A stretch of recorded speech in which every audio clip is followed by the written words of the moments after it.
to talk about this book, The Conquest of New Spain by Bernal Diaz.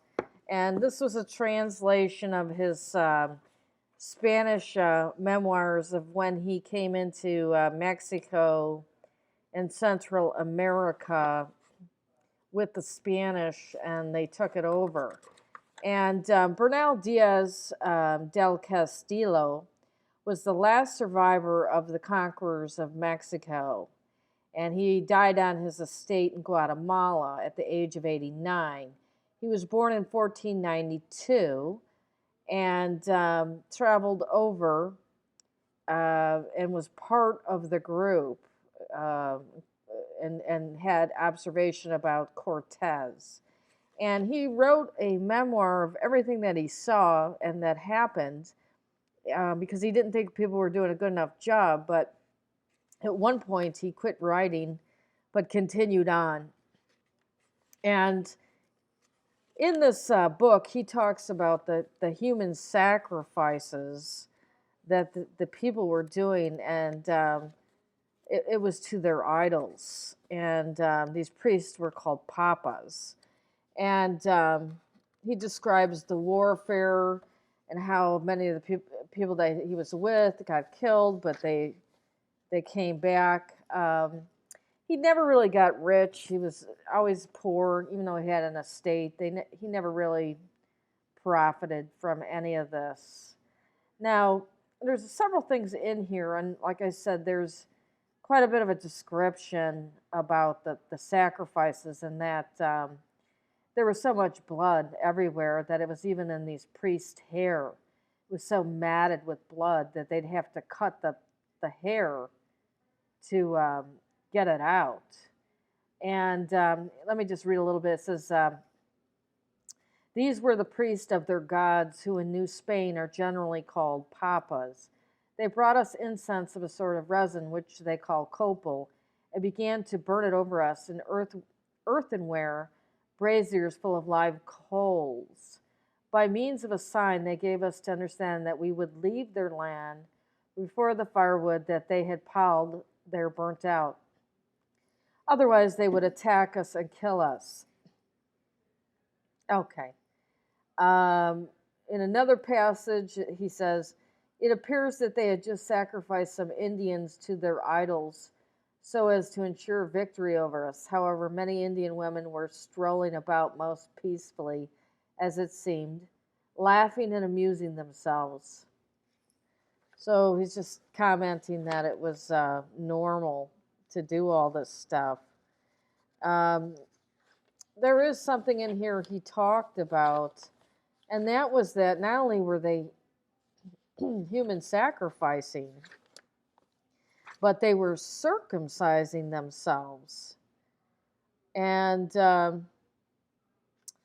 you'd have to wonder where that came from. And let me read this passage in there. It says, I remember that a soldier named Bartolome Pardo went to one of their temples, which stood on a hill. I have already said that these were called cues, which means houses of the gods. Here he found many idols and some copal, which is a kind of resin that they burn as incense. Also some flint knives used for sacrifices and circumcision.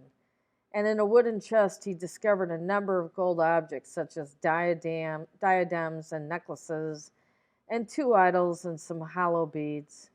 This soldier kept the gold for himself, but took the idols and other objects to the captain. However, someone reported the matter to Grijalva, who wanted to take his booty from him, but we begged that he might be allowed to keep it, since he was a decent man, and Grijalva let the poor fellow have it after deducting the royal fifth. It was worth about 150 pesos. Okay, so where are these Indians, if that's what you want to call them, coming up with an idea to circumcise themselves? As I've already shown you in a previous video on my blogs and in my books, that circumcision came from Kronos, who came out of Phoenicia. really, why would they even bother to do that if it was a strictly independent culture? Now, I'm going to read you this passage, and I took a copy of it. It says, they were talking to these caciques, and these caciques was just a name for like a different tribe and their priests and their royalty. So here's what they got when they were trying to figure out how to go after Montezuma.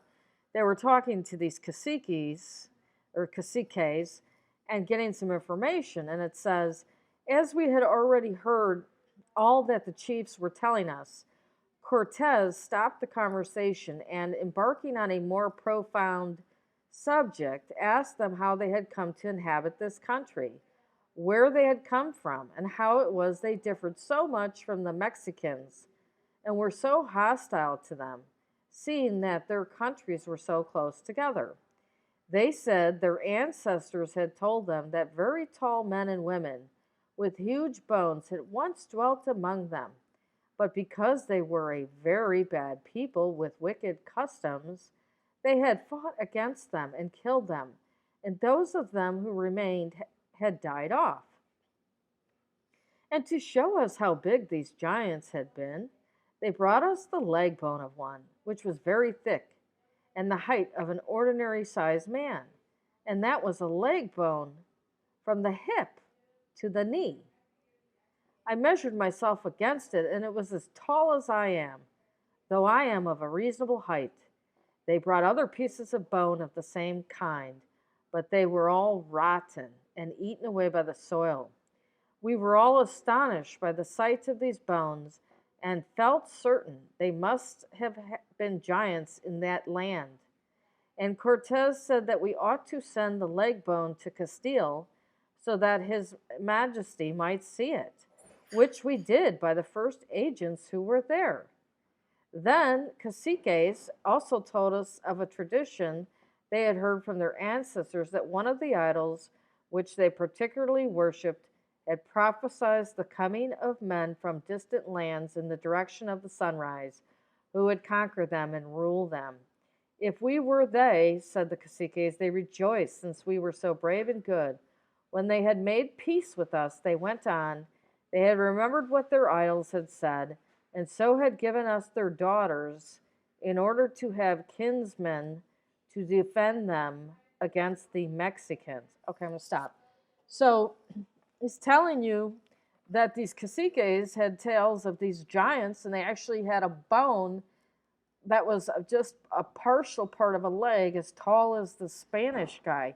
So here again, a tale of the giants with some bones, and it was transferred. We don't know what happened to it.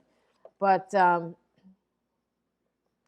they had bad ways, and I've already discussed this over and over in my research about these Nephilim, and that they were huge and they were eating people and all their kind of things. And I think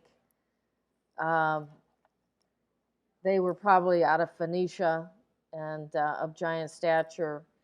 And the fact that they were circumcising themselves, I mean, that's just amazing. How could that practice find its way into an independent culture? That makes no sense. You know, it came out of Phoenicia from Cronus.